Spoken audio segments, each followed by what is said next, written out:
back to another episode Behind the Wealth. On today's podcast, I want to explore the incredible impact of the compounding of interest on your financial affairs. I'm Dimitri from Silver & Young, and this is not a specific advice, it's a general advice. So if you want more specific advice or tailored advice, please contact us on 0296007760 or email us at pw@silverandyoung.com.au. This subject of today's Behind the Wealth, it is really, I want to highlight the importance of the compounding effect of interest on our capital and our saving for many reasons, for retirement, for saving to achieve a particular goal, or for safety mechanism for our financial affairs. And we underestimate this compounding effect. So I wanted to show a little bit more in detail and more graphic how effectively it is.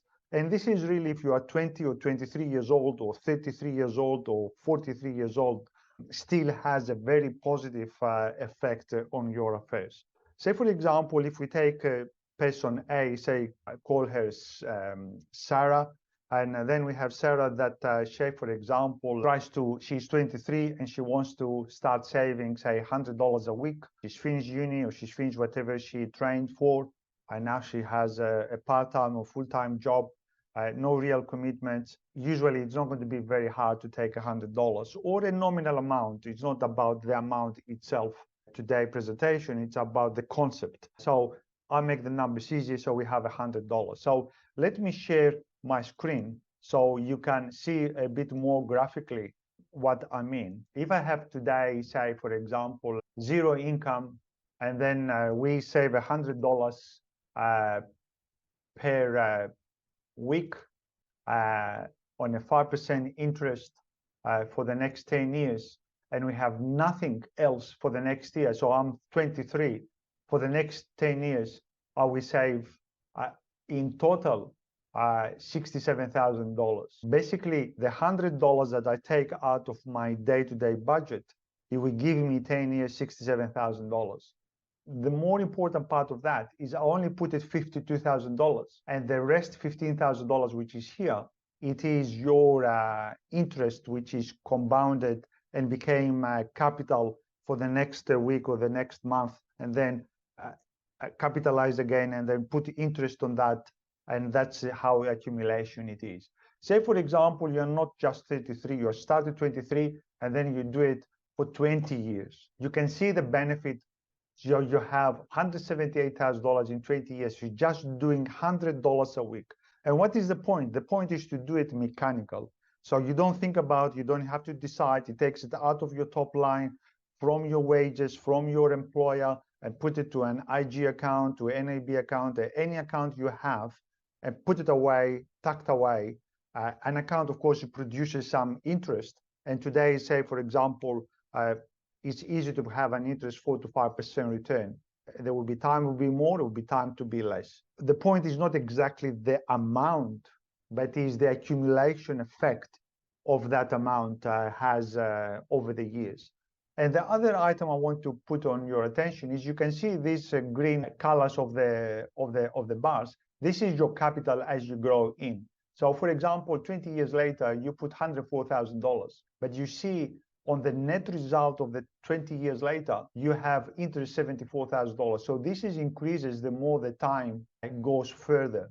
And if you put, for example, 30 years, just to make the argument, it's $361,000. And you can see here the money you put in say, after almost the 23rd, 24th year, it is really doubled by the interest over the years. So you see that the total interest earned is $200,000, but the money you put is $156,000.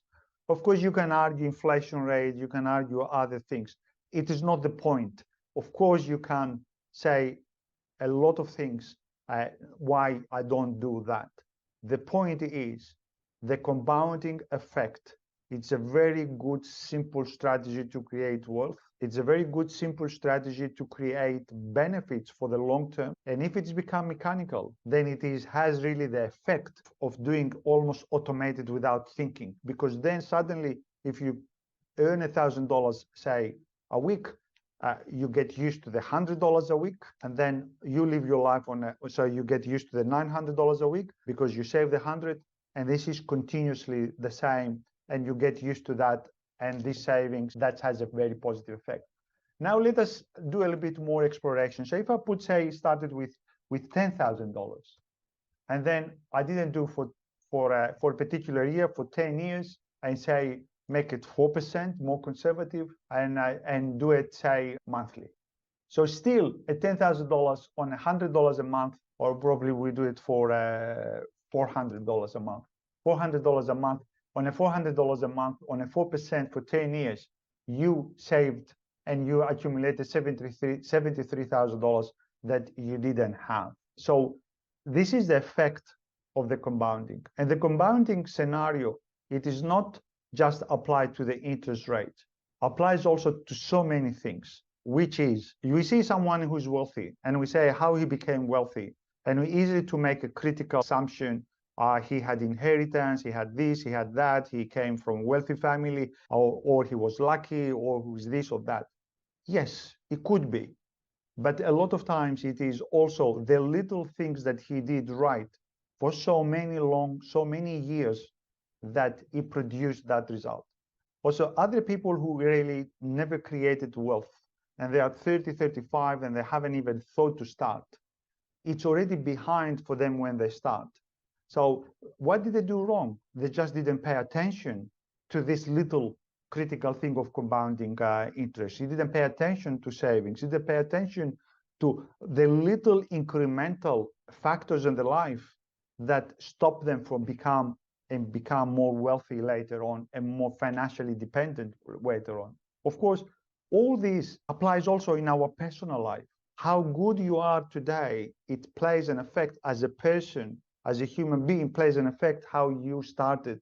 And what did you do on the early days, from the teenage, from school days, from the high school days, and then to uni days or to the trade days? I mean, did you slack? Did you just didn't have the brain capacity to follow? You cannot be the best of your profession if you cut corners for so many years, and then you expect to be as good as someone who never cut a corner and did all the time the hard yard to achieve what he did.